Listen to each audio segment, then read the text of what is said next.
Handa na ba kayong malaman ang tungkol sa Bermuda Triangle na sinasabi ng samahan? Heto na yata ang naranasan kong nakakakilabot at nakakatakot at napakahiwaga sa lahat ng napagdaanan ko. Tara na, simulan na natin kaagad. Alam kong nasasabik na kayong mga kaspokify na malaman ang lugar na ito. So matapos kong makaharap ang isang ferry, akala ko talaga ang mga ferry ay tulad ng mga nasa mga palabas sa TV na maliit, may pakpak at kumikinang-kinang tulad ng alitaptap. Doon ko lang nalaman na ang mga ferry pala ay uri din ng engkanto. Sila ang uri ng engkanto na nabibilang sa matataas na uri ng elemento. Bihira lang sila magpakita dahil kakaiba sila. At kung wala kang alam at mahina ka ay madadala ka talaga nila sa kanilang mundo. Muntik na yan mahalik ka ng maharlik ang ferry. Kaunti na lang talaga kundi pa ako sumigaw. Sabi ni Ate Bening kay Kuya Bobet at Bong. Di ba binalaan ka na namin pinsan na huwag kang magtatapon ng basura dito?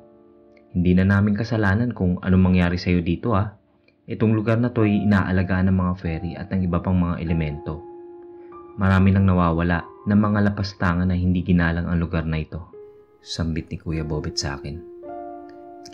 Ang nakakabahala dun ay yung tinangkasyang halikan ng ferry na yun.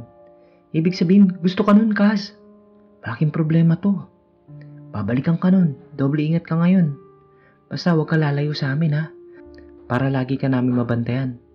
Sabi ni Bong. Nung gabing yun, marami pa silang sinabi tungkol sa mga nangyari na mga may connection sa hiwaga ng lugar. At matapos nun, maaga kaming natulog. At nung natutulog na kami, nakakarinig ako ng mga naglalakad sa labas.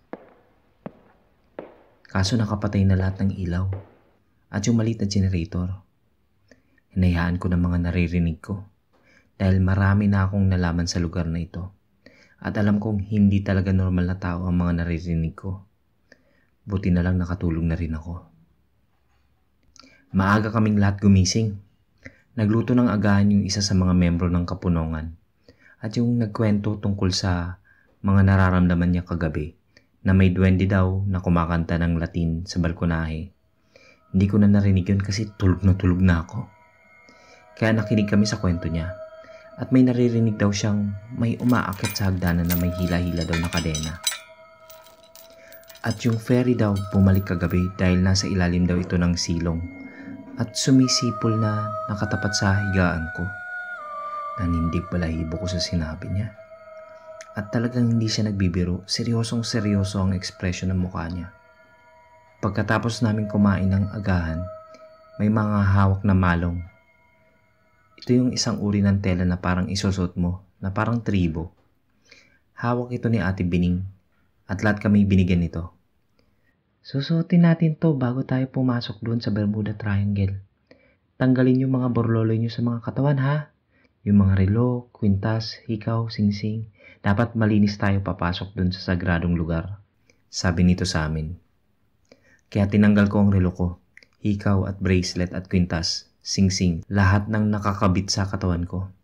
Pinainom muna kami ng lana na may kung anong ugat ng halaman. Para daw yun madali kaming makapasok sa Bermuda. Sa madaling salita, magiging kauri muna namin ang mga elemento na nagbabantay at naninirahan doon. Kaya pala nung mainom ko yun, napakasakit ng ulo ko at naduduwal ako para akong nasusuka talaga.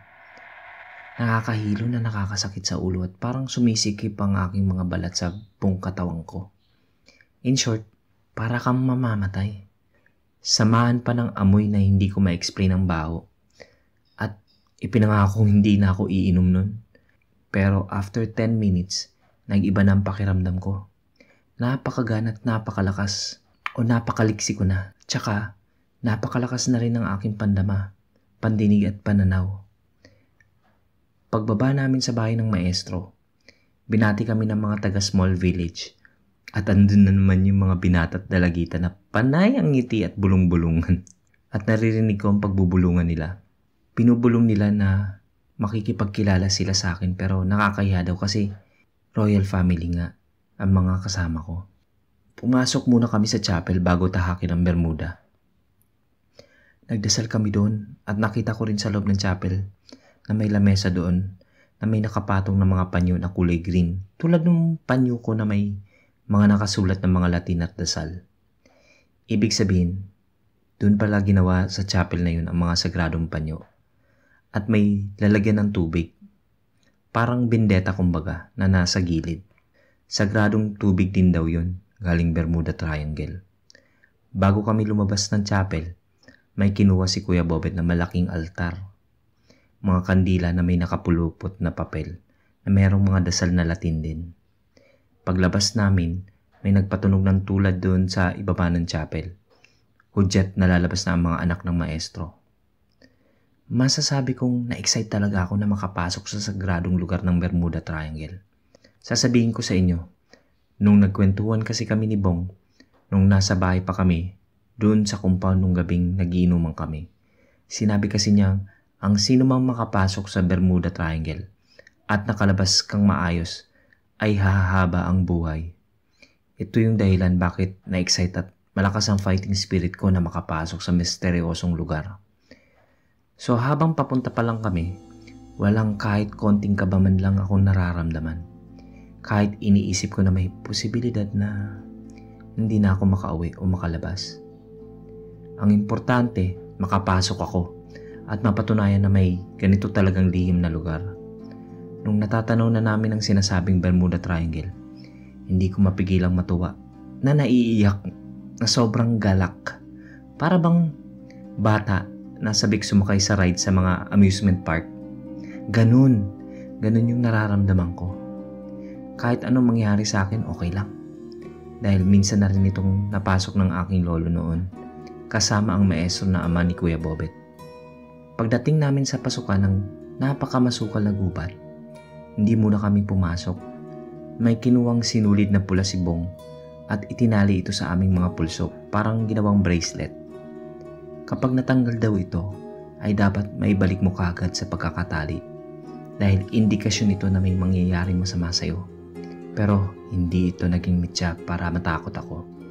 Mas lalo pa akong nasabik sa sinabi niya. Hinubad namin lahat ng aming suot at isinuot ang malong. Bawal na bawal daw kasi ang t-shirt at pants doon dahil mapapansin ka ng mga naniniraang mga elemento at fairy doon. At aasahan pa na marami pa akong makikitang mga bagay o nilalang na hindi ko pa nakita sa buong buhay ko.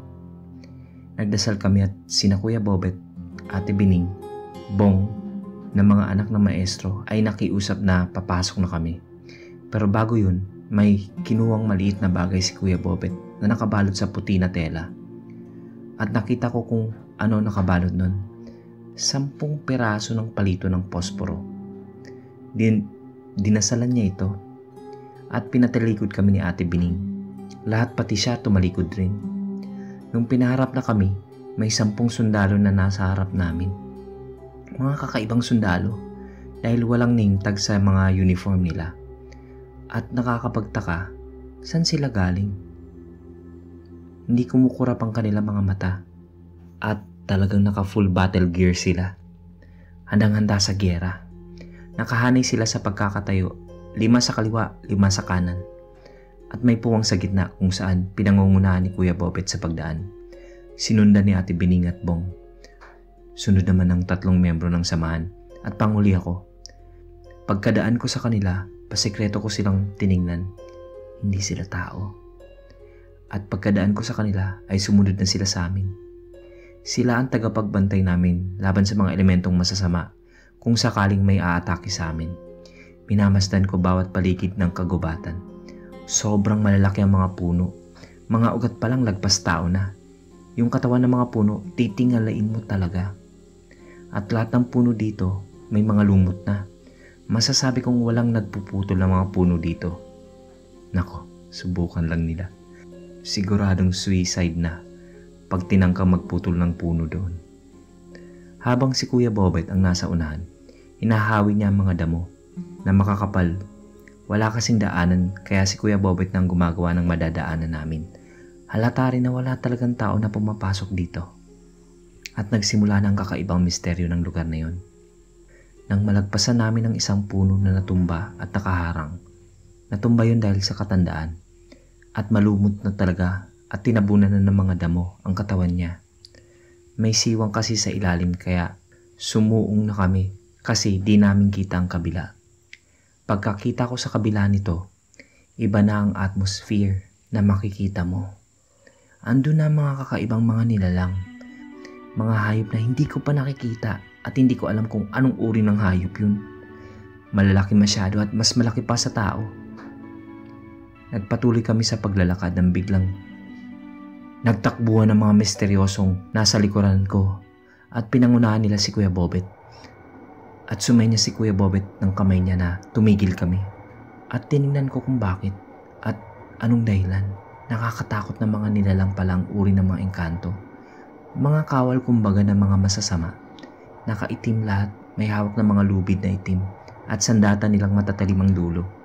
Nakapwesto ang mga bantay naming sundalo sa unahan namin at tila nakahanda sa digmaan na magaganap kung sakali kami matunugan ng mga kawal ng engkanto. Napakarami nila at habang pinapaupo kami ni Kuya Bobet saglit para matabunan ng mga nagtataasang talahib. Kakaibang talahib kasi sobrang kapal at pag inahoy mo agad ay bumabalik. Nung makadaan na ang mga ito ay humanay na naman ang mga bantay naming sundalo. Hudyat na pinapadaan na kami ulit. Habang tinatahak namin ang masukal na kagubatan, may nakaagaw pansin sa akin. Isang malaking palaka. Sinlaki ng aso na canine. Nakakatakot, nakakadiri. Puro kaya kulugo yung katawan ng kulay green na palakang yun. Parang nakakalason pag tiningnan. Nadaanan din namin ang isang napakalaking ahas na umaakyat sa puno na malumot din. At mas nakakakilabot yun dahil sinlaki ng imburnal ang katawan nito at may haba na tulad ng 10-wheeler na truck. Gumagapang ito pa itaas sa puno. Iniisip kong pag inatake kami nun, lahat kami isang lunok lang. Pero dahil kalmado lang ang mga pinsan ko kaya hindi rin ako natakot. Patuloy pa rin kami sa pagtaak sa sinasabing Bermuda Triangle. Nung marating na namin ang isang maliit na parang kanal pero napakalinaw na tubig, flowing yun kaya malinis na malinis. Sinalubong kami ng ingay ng isang malakas na huni ng ibon. At sa tansya ko ay malaking ibon din ito. Tinitingala ko ito pero hindi ko nakikita dahil ang taas ng mga puno at makakapal ang mga dahon nito sa ibabaw. Hindi nga makita ang langit masyado dahil sa sobrang kapal ng mga dahon. Alam nyo ba yung parang lugar ni Tarzan? Ganun na ganun, may mga baging din kasi ang mga puno. Naalala ko tuloy yung kalokohan ni Buddy sa akin na huwag akong magtatarsan pag narating ko ng bundok. Huminto kami dun saglit at nagugas kami ng katawan at naghilamos lahat. Kailangan daw talaga namin gawin yun. Dahil tsaka palang magsisimula ang napakasagradong parte ng Bermuda Triangle. Abangan nyo ang kasunod nito dahil alam kong napaka-controversial pag nabasa nyo ang sagradong parte ng Bermuda Triangle. At okay lang kung ano man ang sasabihin ng iba na hindi maniniwala. Basta ito ay totoong nag-i-exist at hindi ginagawa lang. Kaya nga, pili lang na detalye ang ibabahagi ko dahil malaki ang respeto ko sa samahan. Dahil meron din akong isisiwalat na aking nadiskubrihan kaugnay sa mga nangyari sa akin. Salamat at God bless sa inyong lahat. Kung gusto mong updated ka sa lahat ng bagong videos, click na ang subscribe button at notification bell. Maaari ka ring makatulong sa channel sa pagpunta sa Patreon page, yung link nasa description kung saan pwede ka magpadala ng pera sa channel. Maski $1 or 50 pesos per month napakalaking tulong na po.